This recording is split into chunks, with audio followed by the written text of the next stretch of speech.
Selamat malam pemirsa, Anda menyaksikan Breaking News Biro Investigasi Nasional bersama saya Sobri Arahman. Berita selengkapnya akan disampaikan oleh rekan saya Zaidatul Fahmi. Silakan. Terima kasih rekan Sophia Rahman, pemirsa. Luwu, Sulawesi Selatan. Sengketa lahan yang berkaitan dengan aktivitas PT Masmindo Dwi Area di Kabupaten Luwu kembali menjadi perhatian. Kali ini, sorotan tertuju pada belum terbukanya dokumen kontrak karya yang oleh pihak ahli waris dianggap memiliki peran penting dalam menjelaskan hak, kewajiban, serta mekanisme pembayaran dalam sengketa yang telah berlangsung cukup lama. Ahli waris, Yasir, saat diwawancarai tim media Sorot Sulsel, mempertanyakan mengapa dokumen kontrak karya hingga kini belum diperlihatkan. Ia menduga keberadaan dokumen tersebut berkaitan dengan persoalan kewajiban pembayaran yang masih menjadi perdebatan antara para pihak.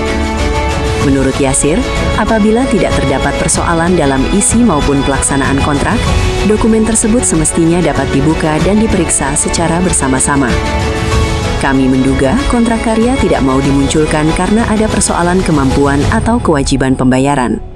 Kalau memang tidak ada persoalan, seharusnya kontrak tersebut dapat dibuka dan diperiksa bersama, ujar Yasir. Yasir juga mempertanyakan belum dibukanya dokumen tersebut, meskipun persoalan sengketa telah dibahas melalui rapat dengar pendapat atau RDP di DPRD Provinsi Sulawesi Selatan. Ia menyebut, DPRD Sulsel sebelumnya telah meminta dokumen kontrak karya melalui surat yang ditujukan kepada pimpinan PT Masmindo Dwi Area.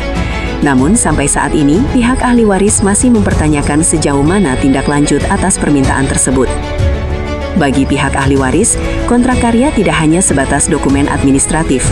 Isi perjanjian tersebut dinilai penting untuk melihat secara objektif dasar perhitungan pembayaran, mekanisme pelaksanaannya, serta kewajiban dan hak yang melekat pada masing-masing pihak.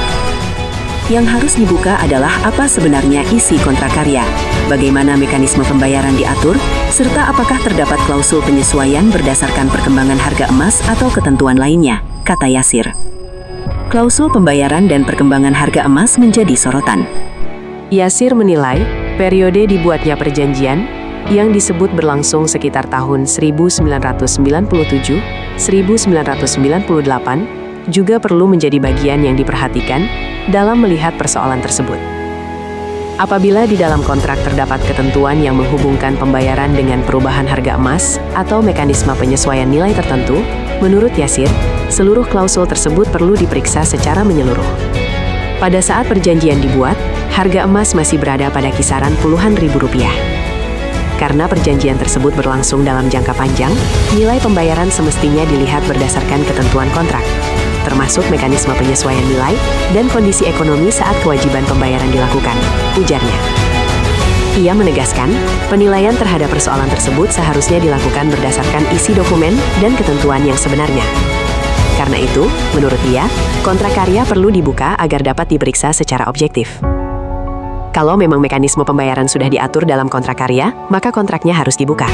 Dari sana bisa diketahui secara jelas dasar perhitungan, kewajiban pembayaran, dan hak para pihak, tegas Yasir. Ahli waris meminta perhatian pemerintah pusat. Di tengah belum terangnya persoalan tersebut, pihak ahli waris meminta pemerintah pusat memberikan perhatian terhadap sengketa yang telah berlangsung lama. Mereka secara khusus berharap Presiden RI Haji Prabowo Subianto dapat memberikan perhatian terhadap persoalan yang menyangkut kepastian hukum, hak atas tanah, serta kewajiban pembayaran yang hingga kini masih menjadi perdebatan. Menurut pihak ahli waris, keterlibatan pemerintah pusat diperlukan agar seluruh dokumen dan dasar hukum yang berkaitan dengan aktivitas pertambangan, termasuk hak dan kewajiban para pihak, dapat diperiksa secara transparan, menyeluruh, dan objektif. Mereka berharap persoalan yang telah berlangsung dalam waktu panjang tersebut tidak terus berlarut dan dapat memperoleh penyelesaian berdasarkan dokumen yang sebenarnya, serta ketentuan hukum yang berlaku. Kontrak karya dinilai menjadi titik penting.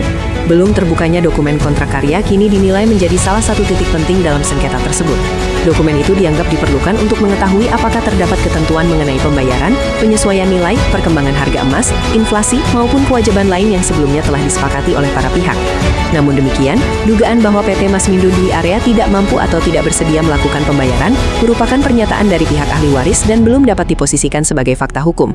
PT Masmindo Dwi Area tetap memiliki hak untuk memberikan klarifikasi, termasuk menjelaskan alasan dokumen kontrak karya belum diperlihatkan, serta menerangkan ketentuan dalam kontrak yang menjadi dasar pelaksanaan kewajiban perusahaan. Kini, perhatian publik mengarah pada satu pertanyaan utama. Mengapa dokumen kontrak karya yang menjadi dasar hubungan para pihak belum dibuka secara terang, sementara persoalan tersebut telah menjadi perhatian DPRD Sulawesi Selatan? Tanpa melihat dokumen tersebut secara utuh, publik akan kesulitan menilai apakah sengketa pembayaran berkaitan dengan nilai nominal berdasarkan perjanjian lama, mekanisme penyesuaian yang mengikuti perkembangan harga emas, inflasi atau ketentuan lain yang telah disepakati dalam kontrak karya. Redaksi memberikan ruang hak jawab kepada PT Masmindo Dwi Area. Narasumber, Yasir, ahli waris, Dr. Basir S., ahli waris. Demikian breaking news Biro Investigasi Nasional kali ini. Semoga informasi yang kami sajikan dapat memberikan wawasan serta menjadi referensi terpercaya dalam mengikuti perkembangan hukum, kriminalitas, investigasi, dan berbagai peristiwa penting di Indonesia. Terima kasih atas perhatian dan kepercayaan Anda. Tetap ikuti Biro Investigasi Nasional untuk memperoleh informasi yang cepat, akurat, berimbang, dan dapat dipercaya. Saya, atas nama Zaidatul Fahmi, bersama seluruh tim redaksi Biro Investigasi Nasional, mengucapkan terima kasih atas kebersamaan Anda. Sampai jumpa pada breaking news dan liputan investigasi kami berikutnya. Salam Biro Investigasi Nasional.